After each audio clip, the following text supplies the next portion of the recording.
Assalamualaikum warahmatullahi wabarakatuh. Selamat berjumpa kembali para pemirsa dalam program Umat Bertanya, Ustadz Yun Menjawab. Alhamdulillah, ini di bulan Ramadan kita akan menyambut datangnya Idul Fitri, dan mudah-mudahan program ini bisa membantu para pemirsa untuk semakin memahami tentang agama Islam dan juga bagaimana mempraktekannya dalam kehidupan sehari-hari. Dan bagi Anda yang punya pertanyaan, silahkan mengirim pesan melalui WhatsApp di nomor ini, atau Anda juga bisa mengirim melalui video Anda rekam sendiri kemudian kirim ke nomor WhatsApp ini. Nanti pertanyaan itu akan disampaikan kepada narasumber kita, dan termasuk video yang Anda rekam akan kami tayangkan di YouTube. Dan pada episode kali ini kita akan membahas tentang zakat, baik zakat fitrah ataupun zakat mal. Baik, kita sapa dulu narasumber kita, Profesor Dr. Haji Yunar Ilyas LC.MAG, atau yang akrab disapa dengan Ustadz Yun. Assalamualaikum Ustadz. Waalaikumsalam warahmatullahi wabarakatuh. Gimana Ustadz, sudah berpuasa, masih sehat atau? Alhamdulillah. Alhamdulillah, alhamdulillah Ustadz ya. Sudah. Alhamdulillah ya. Baik Ustadz, ini sudah mulai semakin banyak lagi pertanyaan dari pemirsa, dan saat ini kita akan bahas tentang zakat Ustadz. Yang pertama tentang zakat fitrah ya. Ini ada pertanyaan dari Ibu Rita di Papua Ustadz. Oh, Bu Rita. Bu Rita bertanya, apakah boleh zakat fitrah itu dibayarkan jauh-jauh hari sebelum Idul Fitri? Ya. Monggo Ustadz. Jadi ada waktu zakat fitrah itu disebut waktu wajib. Waktu wajib. Ada waktu boleh. Ya. Dan ada waktu yang dilarang. Oh, wajib boleh tidak? Oke.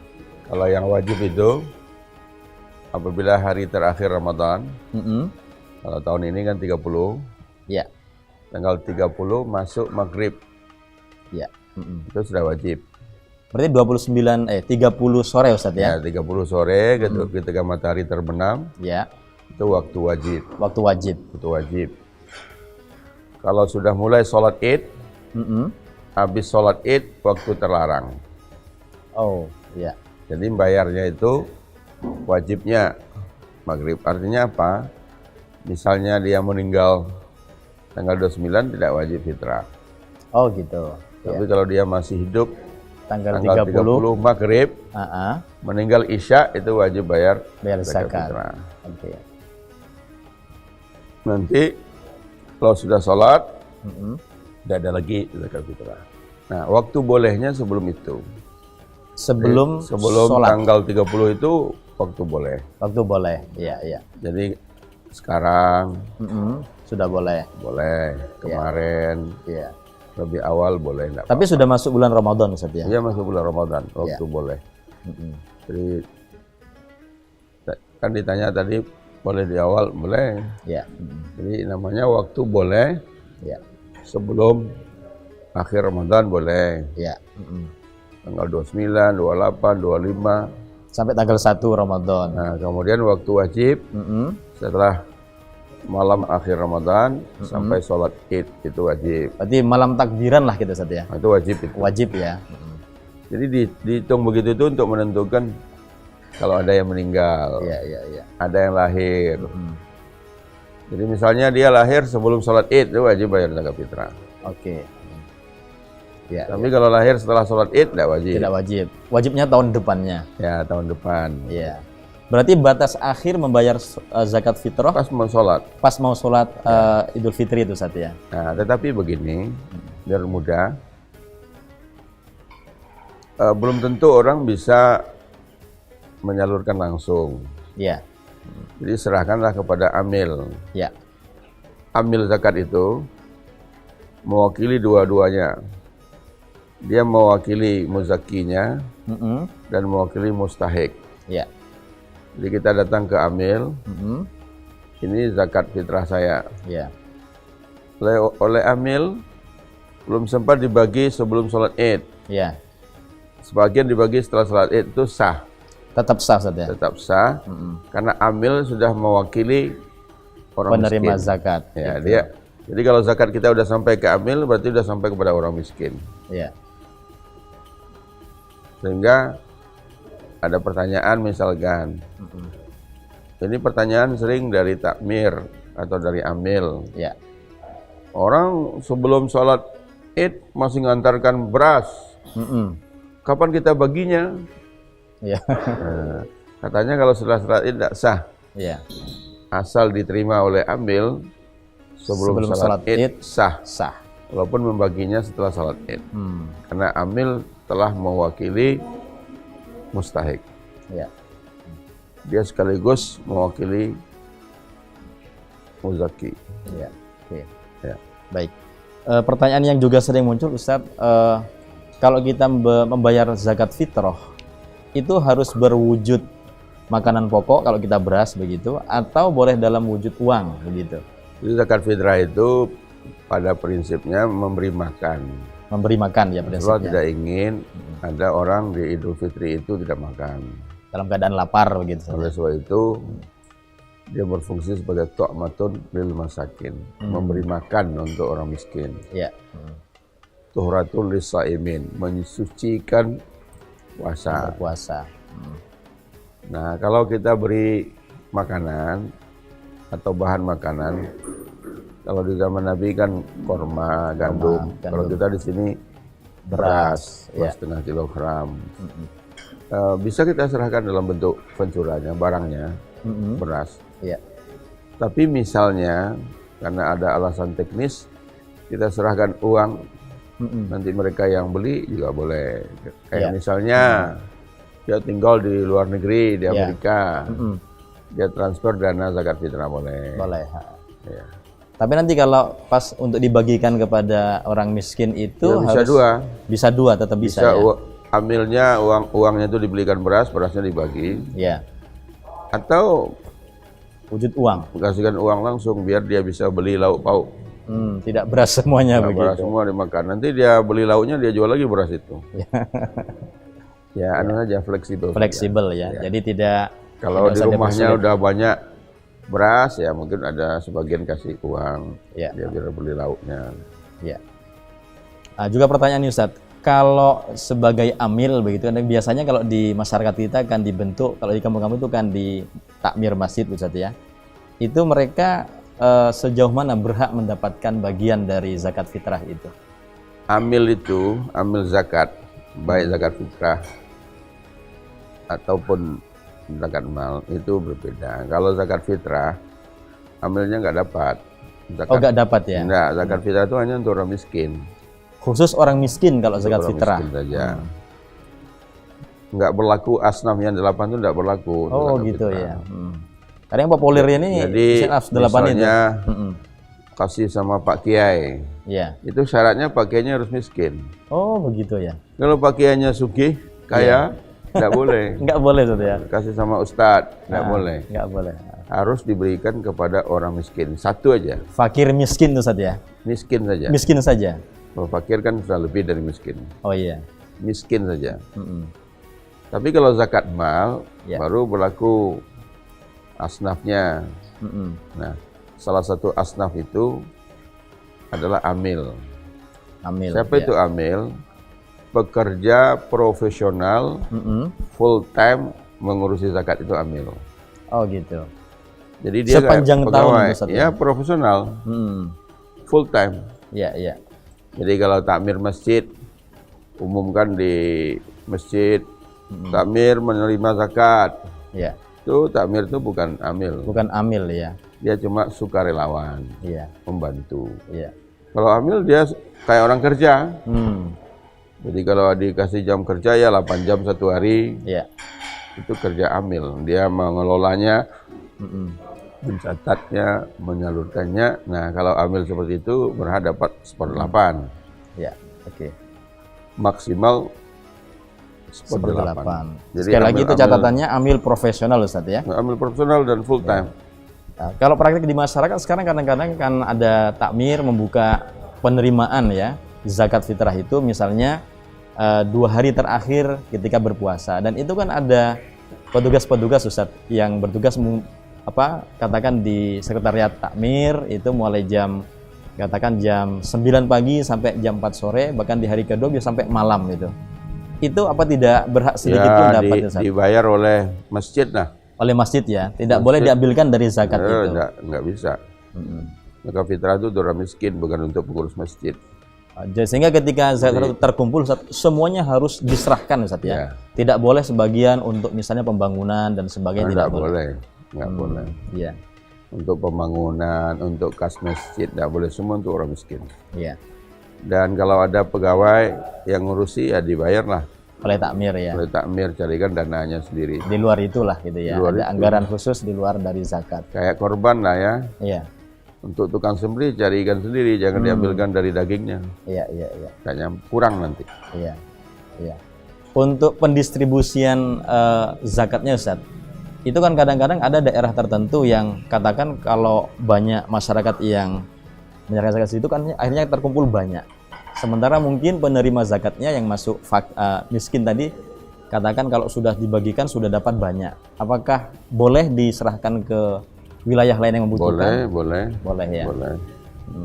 Jadi seandainya di lingkungan kita udah habis, ya, orang miskin kasih ke lingkungan tetangga, RT lain udah habis kasih di RW lain, lain udah habis kasih ke kelurahan yang lain. Boleh supaya merata orang miskin, jangan ada yang nggak makan ketika Idul Fitri gitu. Ya, Ustaz. Baik Ustaz, kalau kita melihat di masyarakat juga kadang-kadang tanda petik ada ketidakrelaan gitu. Dikumpulkan dari masyarakat sini kok dibagi ke tempat lain. Dan kalau seperti itu gimana, Ustaz? Ya, itu egoisme itu dihilangkan. Tidak boleh, Ustaz, ya. Beribadah kok egoismenya ditonjolkan. Iya. Kalau gitu sekalian aja tidak usah bayar kan. Nggak ada. Jadi kecuali orang miskin sudah habis itu ya. Kalau masih banyak, ya nggak boleh itu gini. Di lingkungan dia orang miskin banyak, dia berikan jauh-jauh, itu nggak boleh karena harus diawali yang dekat-dekat dulu. Iya. Kalau tadi misalnya harus diserahkan atau didistribusikan ke tempat yang agak jauh, Ustaz, itu memakan waktu gitu ya. Sementara katakan orang menyerahkan zakat fitrah itu sudah di batas akhir kayak tadi itu. Apakah ada batas waktu untuk sampai ke daerah yang agak jauh untuk menyerahkannya atau fleksibel, Ustaz? Kalau kita langsung menyerahkan, ya harus sebelum sholat. Artinya langsung kepada penerima zakatnya gitu. Tapi kalau melalui amil petugas, bisa saja diserahkan sama petugas di dekat tempat kita atau di masjid. Nanti petugas menyerahkannya setelah sholat. Bisa. Tidak masalah ya. Tidak masalah. Bahkan katakan kalau habis sholat juga belum sempat, masih boleh di hari berikutnya. Boleh. Seperti itu. Ya. Asal sudah sampai ke amil. Oke, jadi karena itu amil sebagai perantara Ustaz ya, antara muzaki dengan penerima zakatnya begitu. Baik Ustaz, itu tentang zakat fitrah Ustaz ya. Mungkin perlu sedikit pengantar tentang zakat mal Ustaz. Apa bedanya antara zakat fitrah dengan zakat mal dari sisi pengelolaannya Ustaz? Kalau zakat mal itu yang berhak menerimanya ada 8. Ada 8 ya. Jadi dalam surat At-Taubah ayat 60 itu yang disebut dengan asnaf.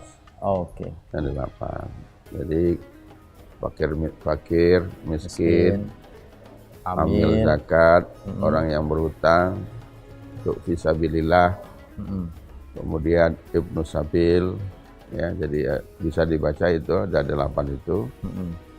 Nah, kalau untuk zakat fitrah hanya 1 yang menerima, miskin. Orang miskin itu. Miskin saja. Di asnaf yang 8 itu diutamakan fakir miskin dulu. Tetap diutamakan fakir miskin dulu. Karena yang disebut itu dulu innamas shadaqatu lil fuqara wal masakin. Baru yang lain. Jadi wal gharimin fisabilillah ibnu sabil itu belakang. Kami nomor 1 fuqara masakin. Ini perlu kita jelaskan begitu supaya atau karena sering-sering juga. Zakat untuk masjid itu banyak, melimpah.